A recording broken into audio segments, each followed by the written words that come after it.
সংবাদ মাধ্যমে মোক এটা নাম দিছিল, অগ্নিকন্যা। 2 বছৰ মৌন হৈ আছো, 2.5 বছৰ মৌন হৈ আছো। মই ভাবো যে ৰাইজে যদি মোক অগ্নিকন্যা বুলি কৈছে, মই অনাগত দিনত অগ্নিকন্যা হৈ উভতি যাব বিচাৰো। মই অসমৰ ৰাজনীতিত অগ্নিকন্যা হৈ জীয়াই থাকিব বিচাৰো। কৈছোৱেই, আদৰ্শৰ পৰা বিচলিত নহওঁ। মই ৰাষ্ট্ৰৰ চকুত চকুত হৈ সমস্যাবোৰৰ কথা ক'ব বিচাৰো। যদি সকলোৱে ৰাষ্ট্ৰৰ হাতৰ পুতলা হৈয়ে নাচে, জাতিৰ কথাবোৰ কোনে ক'ব? অধিকাৰৰ কথাবোৰ কোনে ক'ব? আমি বহু সময়ত দেখো যে জাতীয়তাবাদৰ নাম লৈ বেছি সংখ্যক নেতাই পিছত ৰাষ্ট্ৰৰ হাতৰ পুতলা হয়, নিজৰ গাদীখন সুৰক্ষিত কৰিবৰ বাবে ৰাষ্ট্ৰৰ আঙুলিৰ ঠাৰত নাচে। যদি সকলো সেই বাটেৰেই যায়, তেন্তে আমাৰ ভূমিৰ কথাবোৰ, ভূমিৰ অধিকাৰ, সম্পদৰ অধিকাৰ, আমাৰ জনজাতিকৰণৰ কথাবোৰ, আমাৰ অন্যান্য সমস্যাৰ কথাবোৰ ৰাষ্ট্ৰৰ চকুত চকুত হৈ কৈ আজৰি আনিব পৰা মানুহতো ৰাজনীতিত লাগিব। মই সমস্যাবোৰৰ কথা কৈ আজৰি আনিব পৰা ব্যক্তিহে ক'ব বিচাৰোঁ, সুবিধাবাদৰ পক্ষত মই নাই। মই বিচাৰোঁ, মোৰ গোলাঘাটত ঘৰ, সমষ্টি হিচাপে খুমটাই। মই বিয়া হৈছোঁ তিনিচুকীয়াৰ মাকুমত। মই চাকৰি কৰিছোঁ গোৱালপাৰাত। গতিকে গোলাঘাটৰ খুমটাই, গোলাঘাট জিলাখনো মোৰ ঘৰ, তিনিচুকীয়া জিলাও মোৰ ঘৰ আৰু গোৱালপাৰাও মোৰ ঘৰ। গতিকে অনাগত দিনত অসমৰ যিকোনো এটা সমষ্টিয়ে যদি মই বাছি লওঁ, মই ভাবোঁ যে ৰাইজে যদি মই যোগ্য, মোক আশীৰ্বাদ দিব। কিন্তু আজিৰ দিনটোত মই কোনো সমষ্টি বাছি লৈছোঁ বুলি কোৱাই নাই। ইতিমধ্যে মই কোনো সমষ্টি বিচাৰিছোঁ বুলি মোৰ ফালৰ পৰা কোৱা নাই। গতিকে অনাগত দিনত মোৰ ৰাজনৈতিক সিদ্ধান্ত কেনে হ'ব। কিন্তু হয়, গোৱালপাৰাত মই চাকৰি কৰিছোঁ, গতিকে গোৱালপাৰাটো মোৰ ঘৰ বুলি মই কৈছোঁ। মোৰ বাবে অন্য এখন ঘৰ, আৰু গোৱালপাৰা মোৰ বাবে সদায় আপোন হৈ থাকিব। গতিকে গোৱালপাৰা জিলাখন আগবাঢ়ি যোৱাটো, মোৰ ছাত্ৰ ছাত্ৰীসকলৰ ভৱিষ্যতবোৰ সুৰক্ষিত হোৱাটো, তেওঁলোকৰ সমস্যাবোৰৰ সমাধান হোৱাটো মই নিশ্চয়কৈ বিচাৰোঁ। আৰু তাৰ বাবে মই য'তেই নাথাকোঁ, যিদৰেই ৰাজনীতিত নাথাকোঁ কিয়, মই গোৱালপাৰাবাসীৰ কাৰণে সদায় থিয় হৈ থাকিম। শিক্ষকতা কৰি যথেষ্ট ভাল পাওঁ আৰু অধ্যাপনাৰ চাকৰিটো কৰিম বুলি মোৰ সপোন আছিল। যথেষ্ট ছাত্ৰ ছাত্ৰীসকলক ভাল পাওঁ, কলেজখনকো ভাল পাওঁ। কিন্তু আমাৰ কেতিয়াবা বহুত সপোন থাকে নহয়। মই ৰাজনীতি এৰি চাকৰি কৰিবলৈ আহিছিলোঁ, আৰু ৰাইজে মোৰ এই সিদ্ধান্তটোক লৈ বহুত সময়ত দুখ কৰিছে। বিগত সময়ত য'তেই গৈছোঁ, ৰাইজে সদায় মোক এটা প্ৰশ্ন সুধি আছে, কিয় গুচি গ'লা? কিয় ৰাজনীতি এৰি তুমি গুচি গ'লা? তোমাক আমাৰ প্ৰয়োজন আছিলে, সমস্যাবোৰৰ কথা কোৱাৰ প্ৰয়োজন আছিলে। গতিকে মই 2.5 বছৰ হ'ল কলেজত চাকৰি কৰি থকা। যথেষ্ট ভাল লগাৰ পাছতো মই ক'ৰবাত সুখী হোৱা নাছিলোঁ। শান্তি আছিল, ছিকিউৰিটি আছিল, ছেফটি আছিল, সকলো আছিল। অৰ্থনৈতিক স্বাৱলম্বিতা, সমস্যা মোৰ নাছিল। কিন্তু ক'ৰবাত ৰাইজৰ কথাবোৰ আগতে যিদৰে ক'ব পাৰিছিলোঁ, সমস্যাৰ কথাবোৰ যিদৰে ক'ব পাৰিছিলোঁ, বাধ্যবাধকতাৰ মাজত এতিয়া সেই কথাবোৰ এইদৰে কৈ থকাটো সম্ভৱপৰ হৈ থকা নাছিল। সেইবাবে মই ভাবিলোঁ যে যথেষ্ট ভাল পোৱাৰ পাছতো মই চৰকাৰী চাকৰিটো এৰি যোৱাটোৱেই ভাল হ'ব বুলি ভাবিলোঁ। এয়াও এটা মহৎ বৃত্তি।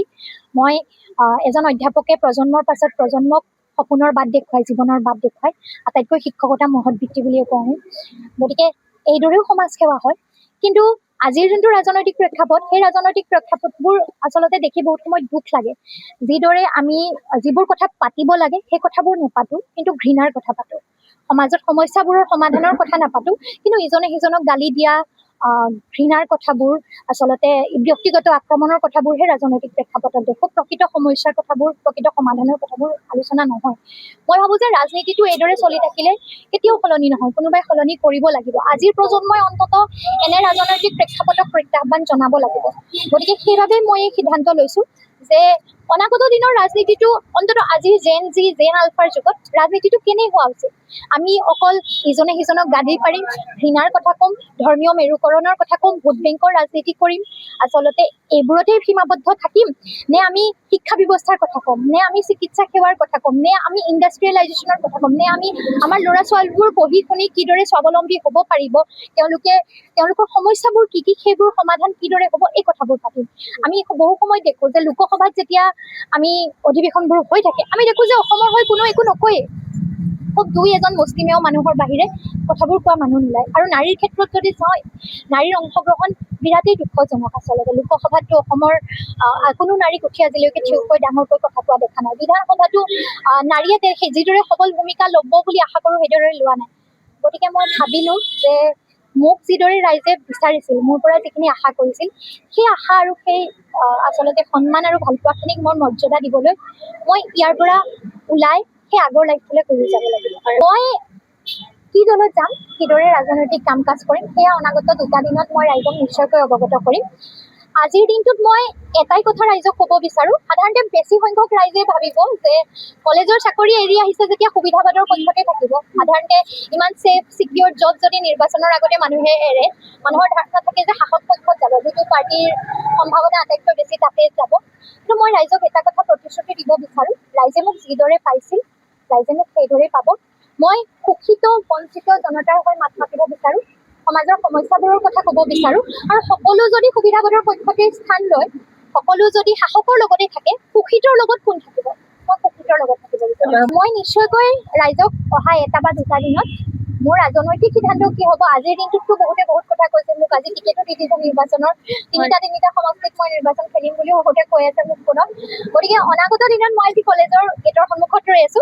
গতিকে মোৰ ৰাজনৈতিক স্থিতিটো কি হ'ব আৰু ২৬ৰ নিৰ্বাচনত মোৰ কি ভূমিকা থাকিব, এই সম্পৰ্কে মই অনাগত কেইটামান দিনত মই সেইটোও কৈছো যে ২৬ৰ নিৰ্বাচনত মোৰ ভূমিকাটো কিদৰে হ'ব, মই ক'ত থিয় হৈ থাকিম, ৰাইজৰ পৰা মোক কিদৰে আচলতে সহায় লাগিব, এই বিষয়ে মই অনাগত দিনত নিশ্চয় ক'ম। আজি মই আচলতে সেইখিনি কথা পাতিব বিচৰা নাই। মই আজি ৰাইজক জনাব বিচাৰিছো যে মই ৰাজনীতিলৈ উভতি যাব বিচাৰিছো। ৰাইজে মোক মাত্ৰ ২৮টা বছৰত যিমান মৰম, ভালপোৱা আৰু বিশ্বাস দিছিল, মই ৰাইজক এইটোৱে ক'ব বিচাৰো যে সেই একেটাই স্থানত যদি মই থাকো, সেই একেবোৰ কথাই যদি মই কওঁ, মোৰ এই ৰাজনৈতিক যাত্ৰা আন ১০জনতকৈ নিশ্চয়কৈ পৃথক হ'ব।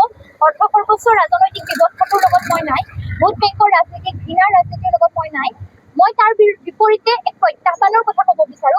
নতুন প্ৰজন্মই ৰাজনৈতিক পৰিৱেশটো কেনে হোৱাটো বিচাৰে সেই কথা ক'ব বিচাৰো। যদি ৰাইজে ভাবে যে মই অনাগত দিনত কোৱা কথাবোৰ শুদ্ধ, যুক্তিসন্মত আৰু ৰাজনীতি কেনে হোৱা উচিত, মই ৰাইজৰ পৰা মোৰ এই যাত্ৰাৰ বাবে আশীৰ্বাদ বিচাৰিম। মইতো আপোনালোকৰ পৰাহে শুনিছো, মোক মিডিয়াই কৈছে, কোনোবাই ফোন কৰোঁতে ফোন ইনত সুধিছে, কোনোবাই মৰিয়নি বুলি কৈছে, কোনোবাই দেৰগাঁও বুলি কৈছে, কোনোবাই খুমটাই বুলি কৈছে।